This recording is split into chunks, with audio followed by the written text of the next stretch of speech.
విద్యార్థి దశలో మనకుండే బాధ్యత విధానం వేరైనది. ఒక ఉద్యోగిగా, ముఖ్యంగా పోలీస్ శాఖ ఉద్యోగిగా మనకుండేటువంటి బాధ్యత స్థాయి పూర్తిగా భిన్నమైనది, చాలా ఉన్నతమైనది.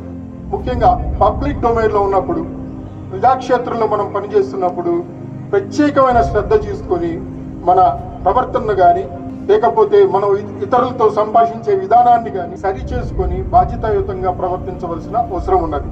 మీలో చాలా మందికి ఒక దురభిప్రాయం ఉండొచ్చు, ఉన్నదని నేను అంటలేదు, ఉండవచ్చు.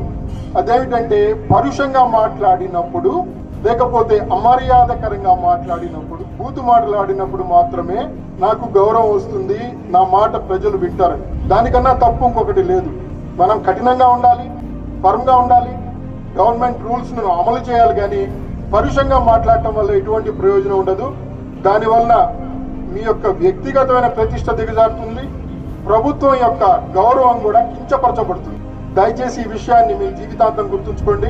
ఉద్యోగ బాధ్యత పరంగా మనం చేసేటువంటి ప్రతి పని ఏ విధంగా ఈ రాష్ట్ర ప్రజలకు సహాయకారిగా ఉంటుంది, మనం చేసే శాఖ కార్యక్రమాలకు ఏ విధంగా దోహదం చేస్తుంది, మన యొక్క కెరియర్ను, మన ప్రొఫెషన్ను ఏ విధంగా బలపరుస్తుంది, ముందుకు మీ కెరియర్ను తీసుకువెళుతుంది. ఈ విధంగా ఆలోచించాలి తప్పితే వేరే ఆలోచనలు ఏవి పెట్టుకొని మనం పని చేయము.